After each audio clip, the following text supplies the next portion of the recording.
Halo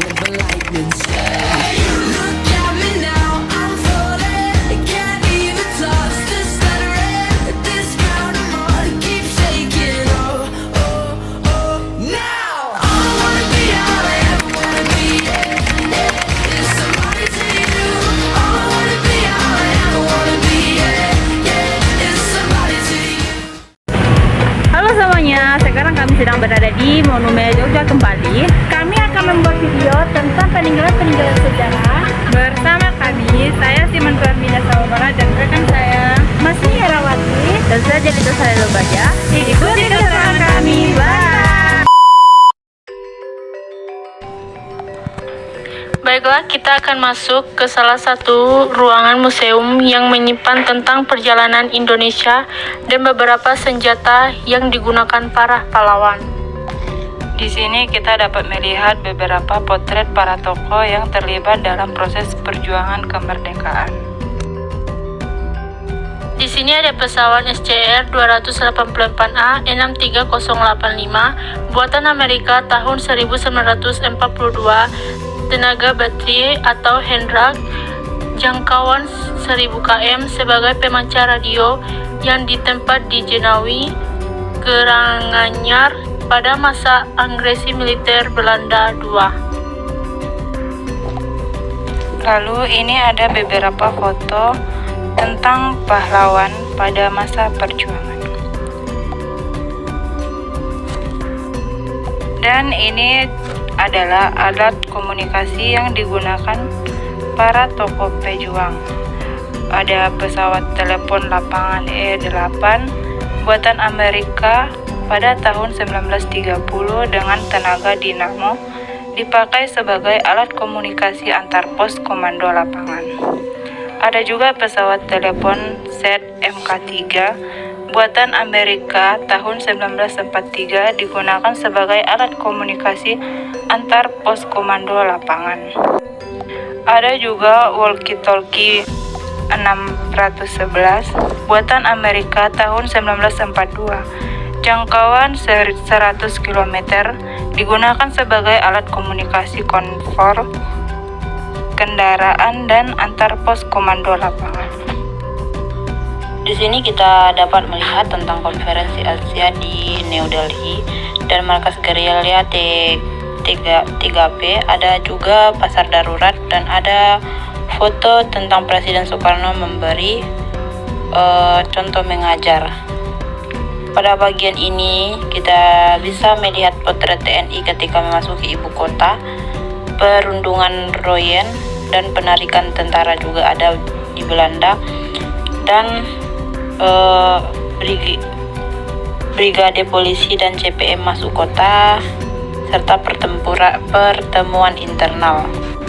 Lalu di sini kita dapat melihat mesin jahit, yaitu mesin jahit Singer buatan Inggris tahun 1928, dipergunakan untuk membuat seragam TNI menjelang masuk kota Yogyakarta 29 Juni 1949.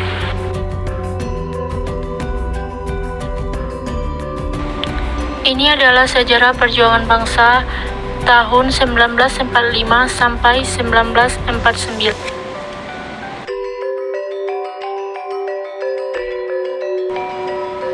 Di sini kita juga bisa melihat senjata yang digunakan para pahlawan. Ini adalah senjata PM Carl Gustaf Hilba Kodam 4 Diponegoro pada 1 Juli 1989. Milik TNI AD berasal dari Swedia tahun 1945, kaliber 38 tembakan otomatis ringan, kecepatan tembak 500 peluru per menit, isi magasin 15 peluru, senjata standar yang digunakan oleh Kesatuan TNI AD dalam Perang Kemerdekaan tahun 1945 sampai 1949. Pada ruang sebelah ini kita bisa melihat foto yang menceritakan tentang wafatnya Jenderal Sudirman dan upacara pemberangkatan jenazahnya sampai kegiatan takziah almarhum hingga pada saat sholat jenazahnya. Dan di sebelahnya ini adalah tentang pelantikan presiden dan beberapa potret perjalanan menuju tahap pelantikan.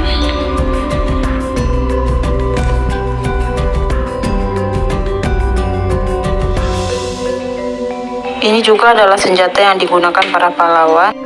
Ini adalah senjata karabin Mauser Hilba Kodam 4 Tribune Korea 1 Juli 1989. Ini juga milik TNI AD berasal dari Jerman Barat tahun 1945, kaliber 40 atau 11 mm, tembakan semi otomatis, jarak tembak efektif 274,2 meter, isi magasin 5 peluru, hasil rampasan dari tentara Belanda.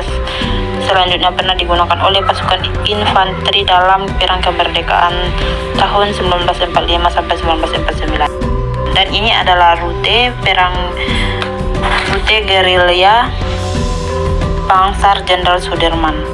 Dan pada bagian ini kita bisa melihat sebuah tandu selop yang digunakan untuk Panglima Besar Sudirman, dan ini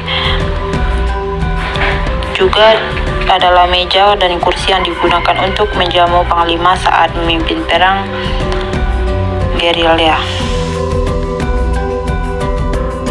Di sini kita bisa melihat sebuah peta Republik Indonesia dalam negara Republik Indonesia Serikat sejak 17 Desember 1949. Oke, jadi inilah video beberapa peninggalan sejarah Gerak ya guys.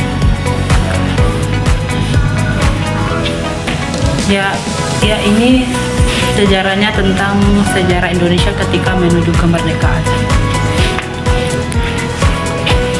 Oke, sekian video dari kami. Terima kasih. Bye.